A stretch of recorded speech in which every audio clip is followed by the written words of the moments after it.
The Blues suffered their first defeat of the campaign, as Gabriel Jesus' strike secured a 1-0 win for champions Manchester City at Stamford Bridge this afternoon. It's safe to say that the Chelsea head coach was not happy with his side's first half display. Throughout the opening 45 minutes, Tuchel was an animated figure on the touchline as he attempted to cajole a better performance from his players. The frustrations the German had were twofold. The first was his side's build-up. Far too often, Chelsea's players played backward rather than attempt to break through the City press. The second was with his own side's attempts to reclaim the ball. Such is the speed that City moved the ball, there were few genuine pressing opportunities. Yet when there was a loose pass or touch, it wasn't pounded upon by the Blues. That was highlighted inside the opening 15 minutes.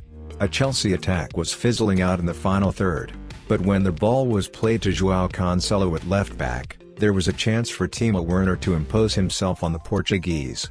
He didn't take it, and instead allowed the City left back to play out. That drew the anger of the Chelsea manager, who forcefully clapped his hands together in irritation, and then attempted to relay his frustration across the Stamford Bridge pitch, with little success given the noise of the crowd. Ahead of the game, there were plenty of reminders about May's Champions League final between the two sides.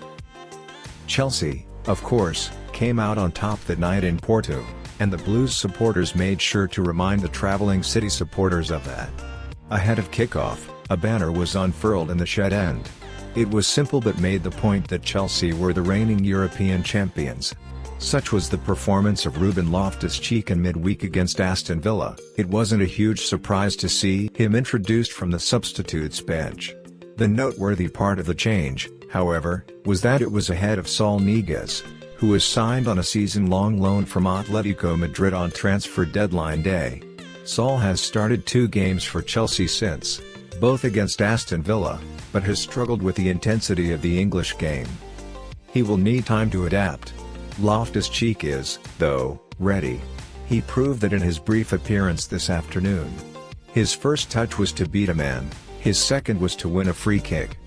The academy graduate continued in the same vein.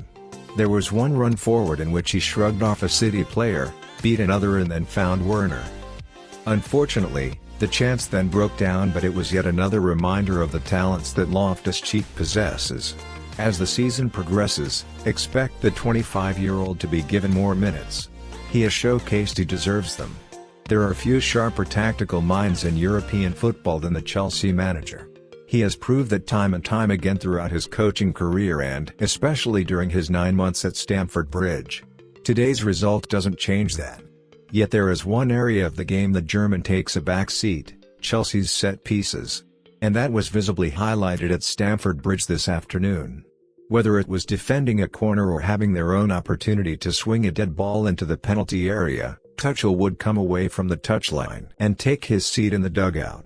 Simultaneously, Anthony Barry would rise to his feet, replace the manager and then bark out instructions to his players as to how to set themselves up. It worked too, in the first half at least. In the second, a City corner did lead to a goal, although somewhat indirectly. A short corner was taken, and the ball eventually fell to Gabriel Jesus in the penalty area. His deflected effort beat Edward Mendy, who could not save the ball as it went into the net.